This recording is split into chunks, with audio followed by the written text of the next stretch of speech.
أنا بودي أن المشاهد الكريم يلتفت إلى هذه الرواية الواردة في صحيح مسلم التي هي بطبعة عثمان السلفي الأثري المجلد الرابع. انظروا إلى الرواية في المجلد الرابع، الرواية عن أبي سعيد قال: كان بين خالد بن الوليد وبين عبد الرحمن بن عوف شيء فسبه خالد.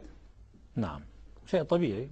لا، خالد تبين هذا الصحابي وله ما القيمة، تبين كان إنسان سابا مولانا، وسابا لشخص الذي هو من العشرة المبشرة بالجنة، عبد الرحمن بن عوف. هاي لا تسقط عدالته، كلهم في الجنة، كلهم في الجنة. هاي الجملة التي كان أستغربها، بعض هؤلاء الجهلة يخرجون منه، كلهم في الجنة. بعضهم كان يسب بعضا، بعضهم كان يكفر بعضا، بعضهم كان يقول. المهم، فسبه خالد سب من؟ عبد الرحمن بن عوف.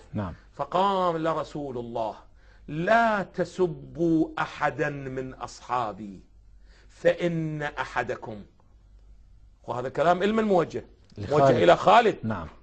إذن كيف يقول له لا تسبوا أحدا من أصحابي؟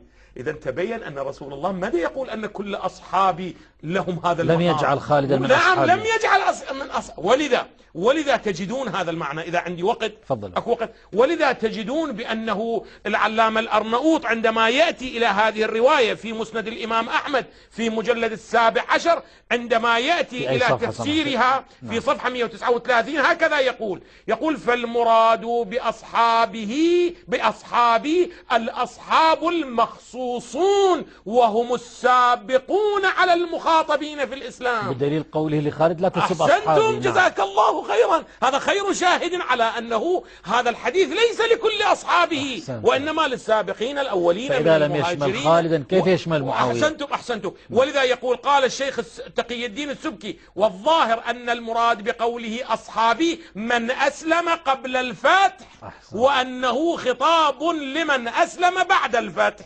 يعني خطاب لمعاوية أنه لا تسب أصحابي الذين أسلموا ماذا؟ قبل الفتح. إذن لا ينبغي لهؤلاء الذين يقولون أنهم من أهل العلم، لا ينبغي لهم أن يخلطوا الأحاديث، أن يفهموا لابد دقة هذه الأحاديث. شكرا لكم سماحة آية الله سيد كمال الحيدري. كما نشكر الأخوة والأخوات، وأيضا نعتذر عن الأخوة الذين أرسلوا رسائل كثيرة عبر البريد الإلكتروني ولم نستطع من ذكرها لضيق الوقت. أشكركم أخيرا مشاهدينا الكرام، والسلام عليكم ورحمة الله تعالى وبركاته.